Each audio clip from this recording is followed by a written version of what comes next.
Boriboya y Bochiche, bendiciones a todos. Fíjense, la envidia, uno de los temas que no podemos subestimar dentro de la religión. De hecho, en la religión Yoruba, en la regla de Ocha, la envidia juega un papel fundamental, ya que es aquella que crea situaciones adversas para el ser humano, no solo para el que envidia, sino para el que lo envidia. Por eso es que dije que iba a hacer este programa basándome también en la experiencia adquirida durante todo el tiempo en esta religión y lo que he visto sobre muchos seres humanos, especialmente aquellos que sufren y son víctimas de la envidia. Hablo como víctima de la envidia porque la envidia en su teoría está dentro de la característica de lo que es el sentimiento. O sea, la envidia es un sentimiento, bien sea de enojo o bien sea de tristeza, que trae una consecuencia adversa. Ahora, ¿cómo se llama la envidia en nuestra religión? Según lo que he revisado en el Otun Irete Ansa, Irete Osa, la envidia se llama Oche y se considera hija de Ayé, de la tierra. ¿Cómo es eso que hija de la tierra? Bueno, simplemente la tierra en el momento que iba a tener hijos se le informó que venía un hijo malvado, un hijo malo, muy malo, el cual ella tenía que hacer el bo, tanto para poder tener hijos como para que los hijos ninguno sea negativo. Pero ella solo hizo el bo para poder tener hijos. Por eso llegó Oche a la vida de todos los seres humanos a compartir un espacio con nosotros, porque el hijo o la envidia, el hijo de Ayé, logró nacer y trajo la maldad y la negatividad que, por supuesto, es parte de este sentimiento. Ahora bien, la envidia como tal lo podemos separar o lo podemos dividir entre benignas y malignas. Ustedes dirán, envidia es envidia y todas son malignas. Pues no. Porque hay un tipo de envidia que es cuantitativa. Es decir, bueno, no, la palabra cuantitativa no va, pero es este tipo de envidia benigna que es la que utilizas tú como para ponerte metas en tu vida. Cuando ves una persona que está creciendo y dices, yo quiero crecer a cierto punto como ellos, pero no lo dices por la negatividad de querer que él no creciera o que la persona no crezca.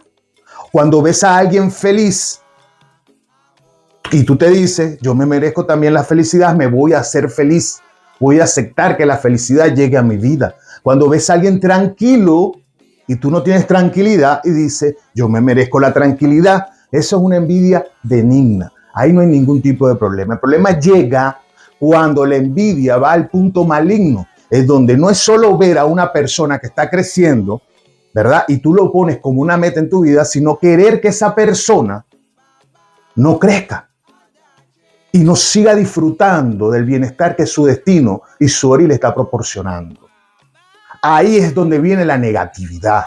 Ahí es donde vienen los malos deseos y la envidia se convierte en maligna. Dicha envidia, obviamente, va a traer una situación adversa tanto al envidiado como el que envidia. Porque déjame decirle algo, la envidia no se puede tomar a la ligera, porque por ser un sentimiento, y fíjense lo que le voy a explicar, por ser un sentimiento viene con fuerza espiritual. ¿Ok?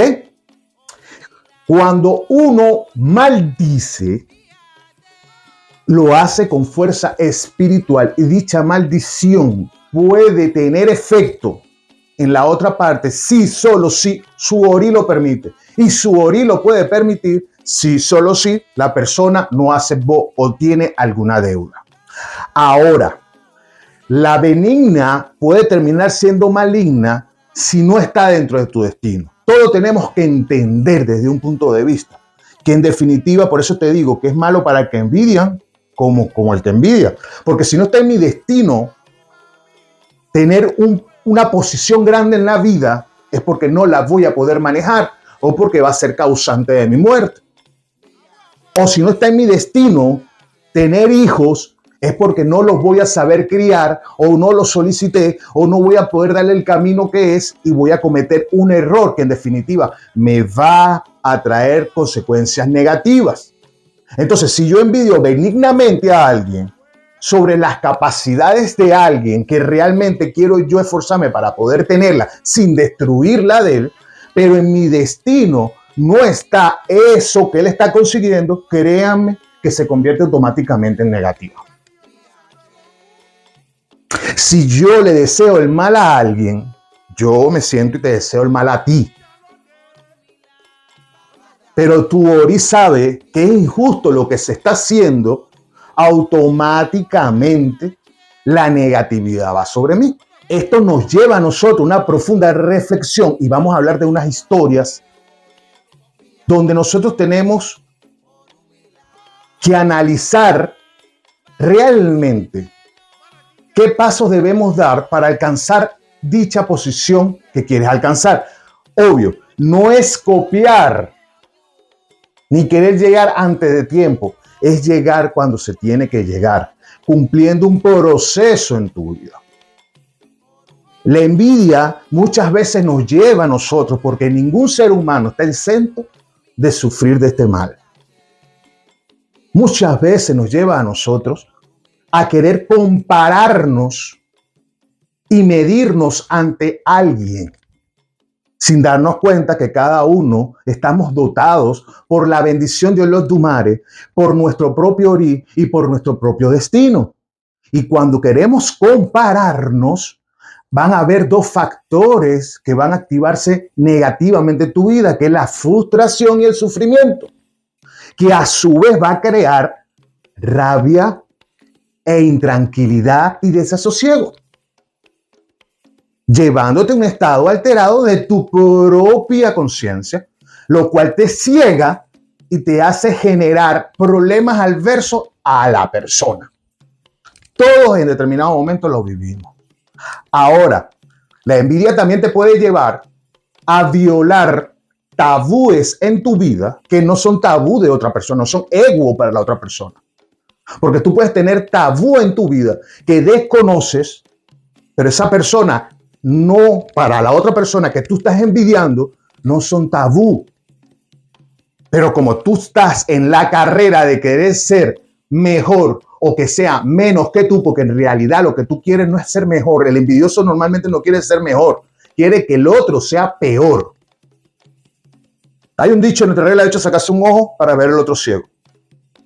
Y llegan hasta el punto incluso de sacrificarse a sí mismos, violando sus propios egos, sus propias prohibiciones. Le voy a contar una historia de Obefun.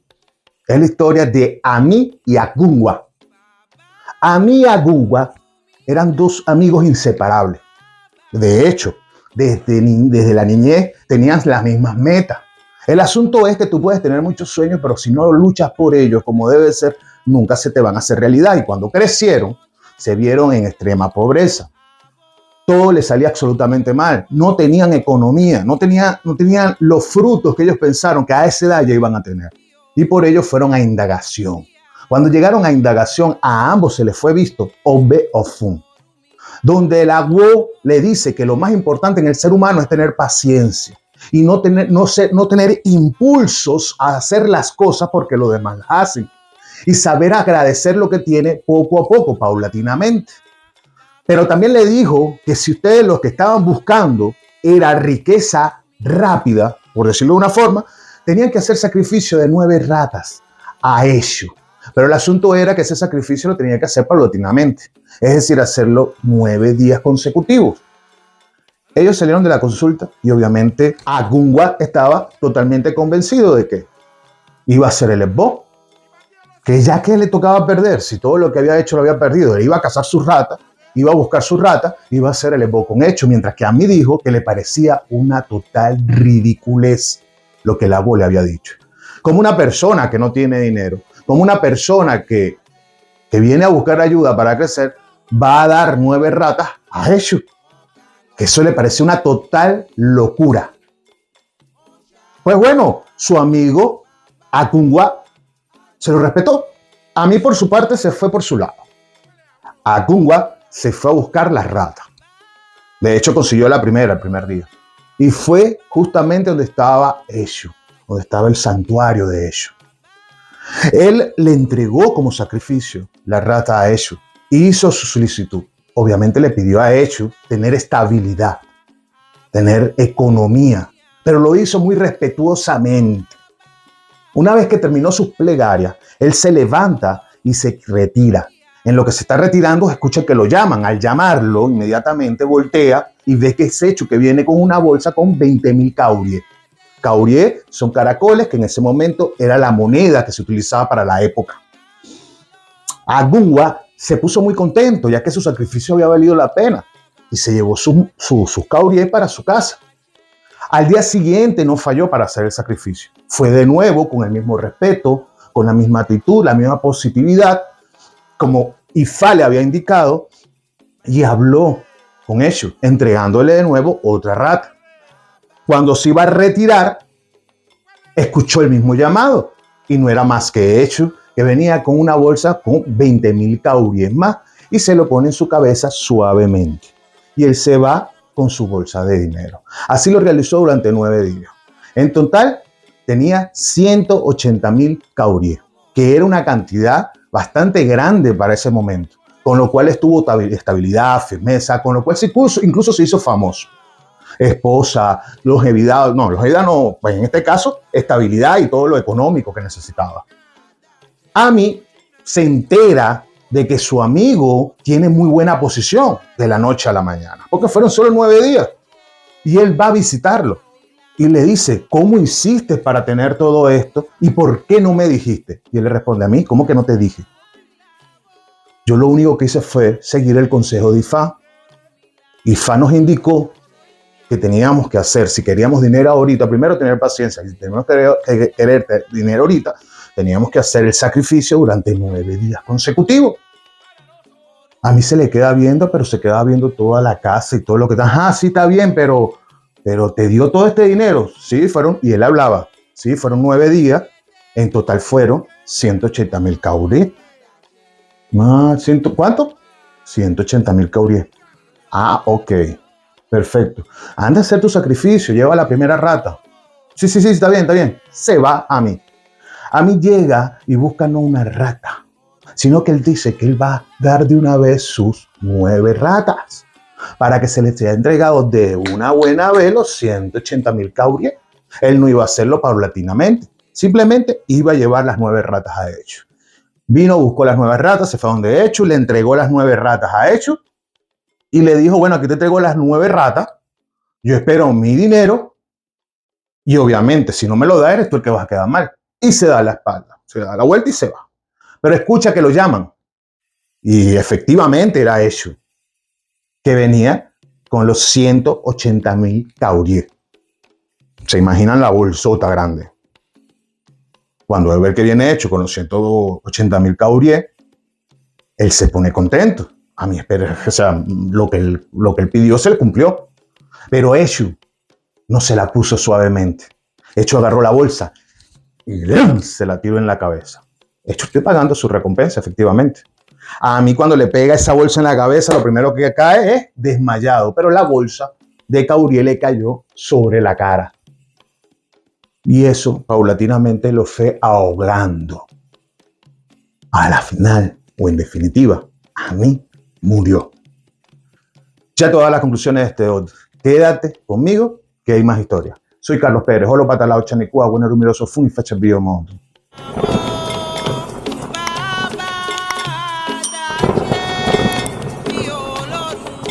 Obviamente nos queda claro el efecto de la envidia que sufrió a mí.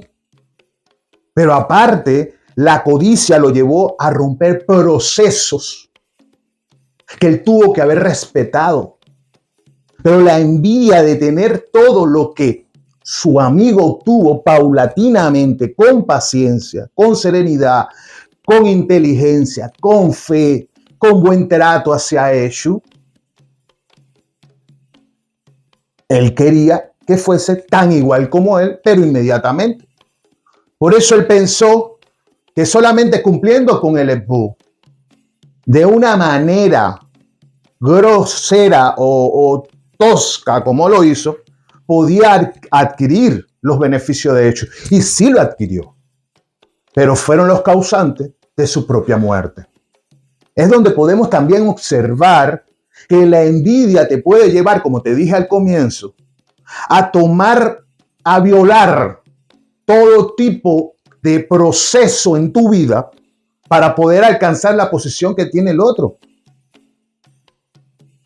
o que tiene otra persona. Entonces hay que tener mucho cuidado. Si bien él pudo disfrutar de todo su dinero porque cumplió un proceso, a mí no. Él murió. También nos enseña que a veces, fíjense tanta enseñanza que es este otro, o esta historia, que a veces las cosas no se nos otorgan, porque pueden ser, no tenemos la capacidad. Nuestro orín no está preparado, nuestra espiritualidad no está lista para poder llevar poco a poco el crecimiento o para poder manejar el crecimiento. Porque no va a llegar nadie a ponerte una bolsa en la cabeza de dinero para que te caigas ahogado. Esto es una historia para sacar enseñanza. Esto es lo que le está queriendo decir. Lo recibiste todo de un solo golpe. Todo de un solo golpe. Y para eso, no estabas preparado. Entonces cuando escuchamos por ahí que el dinero puede ser usado para tu propio entierro, tenga cuidado lo que usted está llorando. Ahora, ¿aquí quién fue el que salió mal? ¿Al que envidiaron o el que envidió? El que envidió fue el que salió mal, porque se desesperó, porque quería tener la misma posición. Ahora, ¿qué nos enseña el que lo obtuvo todo? Que tienes que ir paso a paso. En esta religión, en la regla de Ocha, no es solo hacer el embú, es tener la paciencia, la conciencia, la fe y la honestidad de lo que estás solicitando. Y donde hay honestidad, no hay cabida para la envidia o para ser envidioso. Entonces la envidia termina siendo una emoción carente de honestidad, valores y principios. Porque nadie que envidie malignamente a una persona puede poseer en sí los valores de honestidad, de tranquilidad, de paz. Aunque hablemos de la envidia benevolente, dentro de la teoría de la envidia. Ahora, uno de los principios que nos habla Ifá sobre la envidia se encuentra muchas veces en nuestro propio hogar. Y saben, estamos conscientes que en el núcleo familiar siempre va a haber una envidia, que no lo podemos llamar envidia sana. Cuando incluso vemos nuestros hijos, es difícil ver cómo uno crece y otro no crece y empieza a envidiar a su hermano. Esto creando también polémicas y diferencias entre hermanos. Incluso cuando crecemos y ya somos hombres y mujeres, empezamos a ver como algunos hermanos nos envidian. Que si uno compró casa, el otro no. Y cuando te digo de la familia, incluso lo tenemos registrado en Otura ahí ya, donde utilizaba los familiares, Otura Ogunda, donde lo utilizaban los familiares, lo que utilizaban para pintar el piso de la casa, era excremento de animales y partes de hierba, creyendo que le estaban haciendo un mal a quien le estaba dando albergue a su propio familiar. Y resultó que esta mezcla creó una belleza y colorida pintura, quedando la casa siendo la casa más bonita del pueblo y admirada por todos. Entonces a veces este daño que te quieren hacer o los dumares no lo va a permitir. Sí y solo si tú aprendes a cerrar la boca.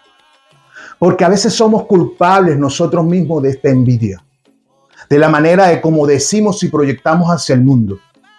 Y eso lo tenemos en Otura Meji. En Otura Meji nos enseña que tenemos que tener cuidado de lo que declaramos. ¿Para qué? Para que no seamos víctimas de la envidia. El sembrador de ñame. El sembrador de ñame, hubo un momento que su cosecha fue mala. Todo lo que sembró no lo pudo cosechar, se le dañó. Y fue a casa de Orúmila a suplicarle a Orúmila que lo ayudara. Y cuando se le vio Otura Meji, Orúmila le dijo: prepara en tu próxima cosecha te va a ir bien, pero no la vendas. Prepara una harina, prepárala, sécala y vuélvela polvo. Y la guardas y esperas el momento indicado para venderla, cosa que no entendía. En la época del ñame, evidentemente todas las cosechas se dañaron, menos de las de él. ¿El qué hizo? Él sacó su ñame, todo el mundo estaba viendo que por qué no estaba vendiendo el ñame en el mercado, lo peló, lo arreglaron con su esposa, su familia completa, prepararon la harina, lo volvieron en polvo, prepararon harina de ñame. El proceso del ñame, como el primer año había ido tan mal, a todos los demás granjeros empezó a entrar una hambruna, pero una hambruna muy grande. Y esta hambruna tan grande, pero tan grande, llevó a todo el pueblo a ir a casa del granjero que tenía la harina, porque sabían que le estaba secando el ñame. Y le pedían que se lo vendiera. Y él decía que no. Le duplicaron el precio. Y él decía que no, que todavía no. Hasta un punto, que ya era el punto de venderlo, y el precio de la harina que él tenía un costo que se había quintuplicado, o sea, era demasiado, estaba por los aires. Pero tenían que pagarla porque tenían que comer. Así el granjero se hizo millonario. Se hizo tan millonario y tan poderoso y reconocido entre los del pueblo que él estaba muy contento de lo que Ifá le había dicho. Pero una de las cosas que Ifá le había recomendado era guardar silencio, no decir nada ni el por qué. Pero él de la alegría, creyendo que le estaba agradeciendo a Eshu por el sacrificio y por todo y por lo que le dio, empezó a cantar en medio del pueblo, cantaba de alegría sin darse cuenta de que Ifá no se había equivocado.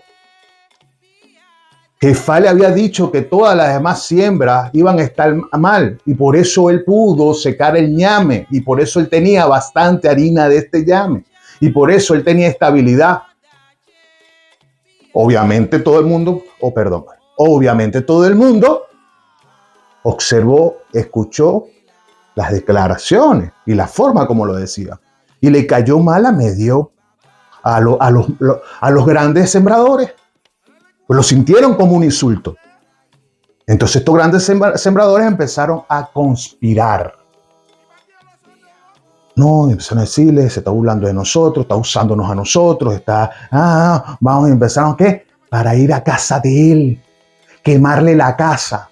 Y si quedaban se tenían que matarlos a todos, los mataban a todos, que no importaba, pero que perdiera todo. Fíjense ustedes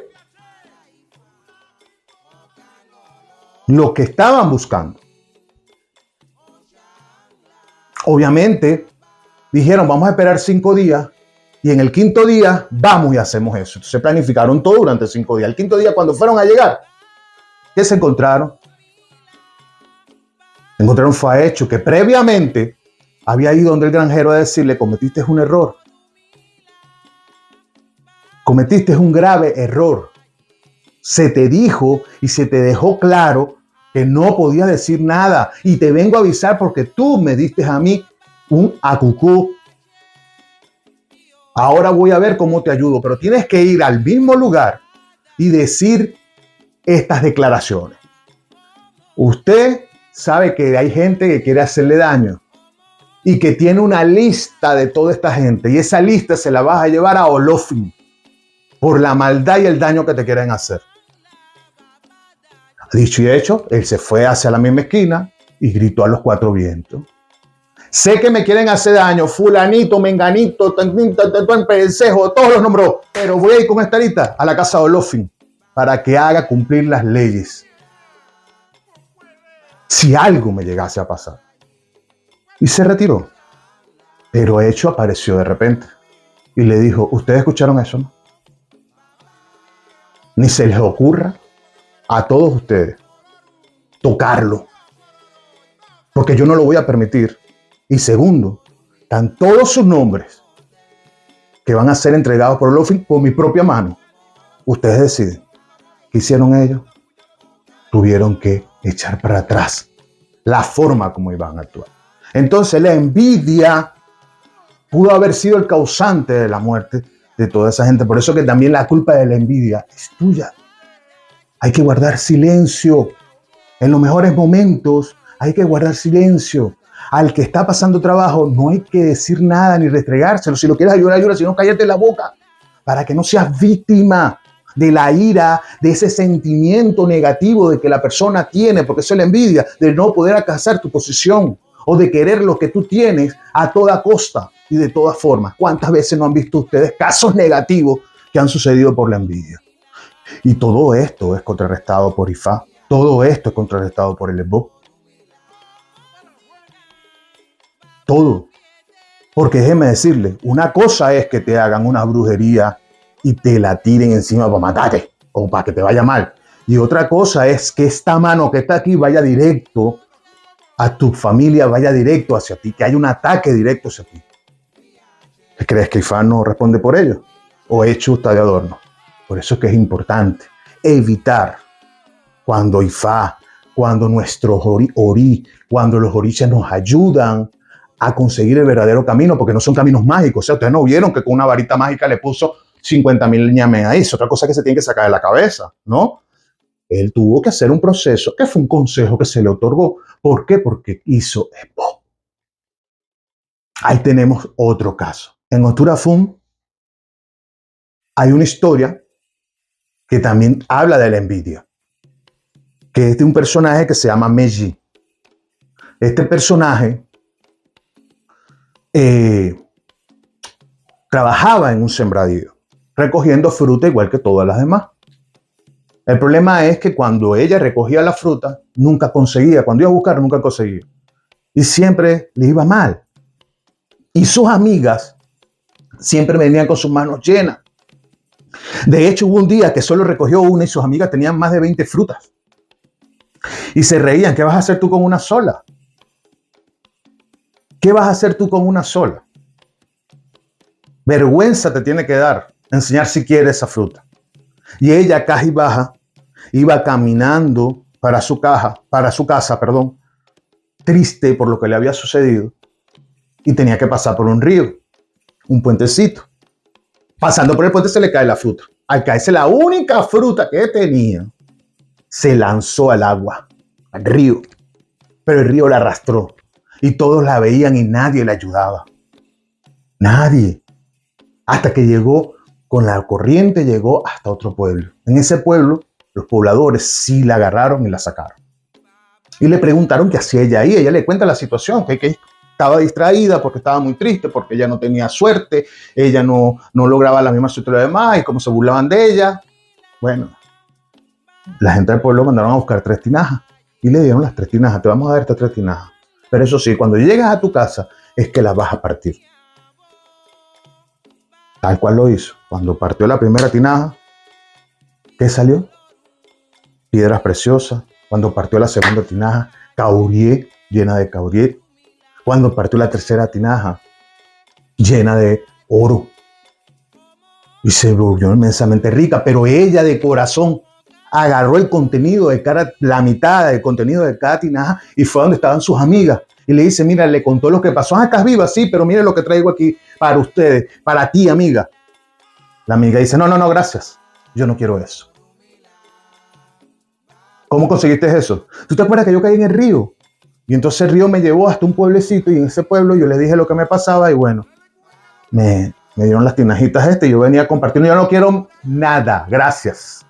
¿Por qué? Porque sentía envidia de que la que se burlaban ahora sí tenía. Y la envidia fue tan fuerte que se conecta con el ego y el orgullo. Pero a su vez que el ego y el orgullo se apodera de ella, quiere repetir los mismos pasos y se tira al río. Evidentemente, cuando llegó al lugar donde había llegado, Miguel la recogen. Cuando la recogen le preguntan qué hacía ahí, qué le había pasado. Y él dijo, nada, yo me tiré porque a mi amiga le dieron 3 tinajas. Yo quiero 3 tinajas.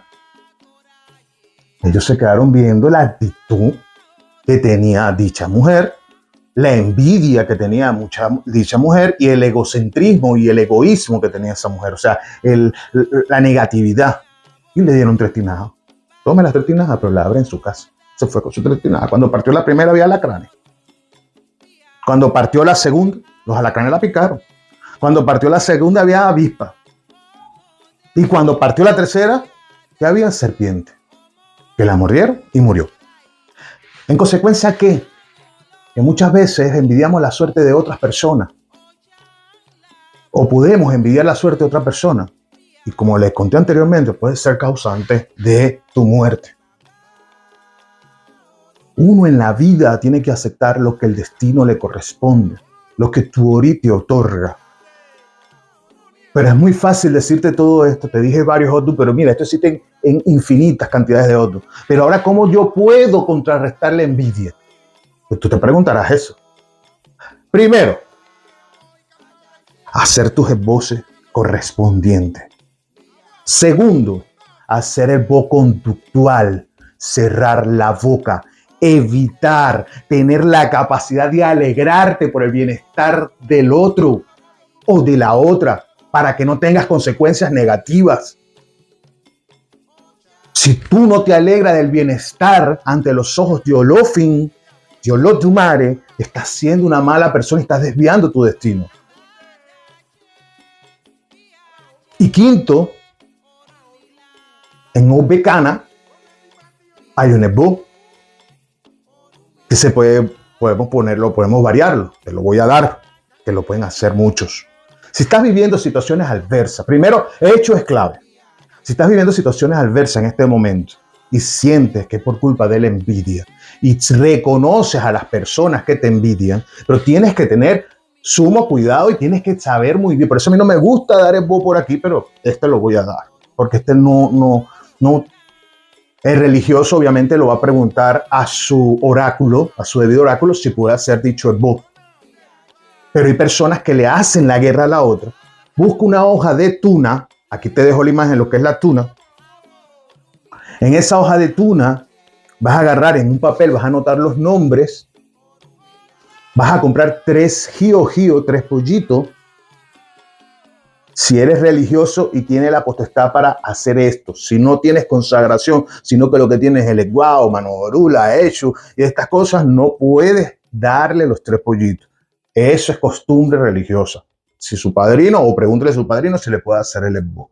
Así de simple. O que indague su padrino si su ori está de acuerdo que se haga el esbo. Y todo religioso debe preguntar si su ori está de acuerdo que se haga el esbo. Yo se lo doy. Entonces, pone frente a Eshu el nombre de las personas, lo llenan de epo, abren la tuna, como si fuese una cachapa, pero un poquito, eso no lo tienen que abrir completa, es un poquito, donde puedan meter el sobre, que quede dentro, el sobre no, el papel, con los nombres dentro de la tuna. O sea, abren la tuna y que quede el papel adentro, no tienes que abrirla como si fuese una arepa, no, una arepa, bueno, que conozca la arepa, la mete y lo envuelve de color rojo y blanco. La mitad de arriba rojo, la mitad de arriba blanco. Lo deja envuelto. A eso, antes de envolverlo, metes ahí, antes de envolverlo, discúlpenme esa, le dan los 3 pollitos a Eshu o al Eguá y a la tuna con los nombres adentro. Le saca los ojos al pollito y la lengua a cada uno de los pollitos. Para eso entonces tienes que tener los siguientes ingredientes. 9 alfileres. 9 alfileres, agujas, alfiler. Vas a agarrar cada alfiler. En el primer alfiler va un ojo. Lo clavas en la tuna. En el segundo alfiler el otro ojo. En el otro alfiler la lengua. Lleva el primer pollito. Son 3 veces, son 9. Los 2 ojos, la lengua. Los 2 ojos, la lengua. Y eso sí lo envuelves en tela roja y tela blanca. Y se lo pones por 3 días a ellos. Y le pides a ellos. Esto si estás consagrado. Si no estás consagrado, tienes que hablar con tu mayor para que te haga el esbo o con alguien que esté consagrado. Pero también puedes agarrar un obbi, lo pintas de blanco, lo pones en un plato y le prendes una vela encima. Y eso lo vas a colocar, bien sea detrás de la puerta, por 3 días y luego llevarlo a un cruce de 3 caminos pidiéndole a Eshu que te aleje los enemigos y los malos ojos de tu casa, o incluso lo puedes colocar en la parte de afuera con ellos, pidiéndole que te aleje los enemigos y los malos ojos de tu hogar. Quedan muchísimas historias más, pero quería básicamente llevarles darles a entender que la envidia si está dentro de nuestro círculo religioso. Igual que vemos la envidia entre religiosos, que no debería existir. Todos debemos apostar a que crezcamos, porque todos a la final somos hermanos y en definitiva somos hermanos y tenemos que crecer juntos. Pero si está dentro de los osobos o los ayevos o los ayagunes o las situaciones negativas que puede vivir. Por eso no subestimen la envidia de los demás. Nunca la subestimen. Ni tampoco subestimen lo que la envidia puede crear en ti. Bendiciones a todos y boriboya y bocheche.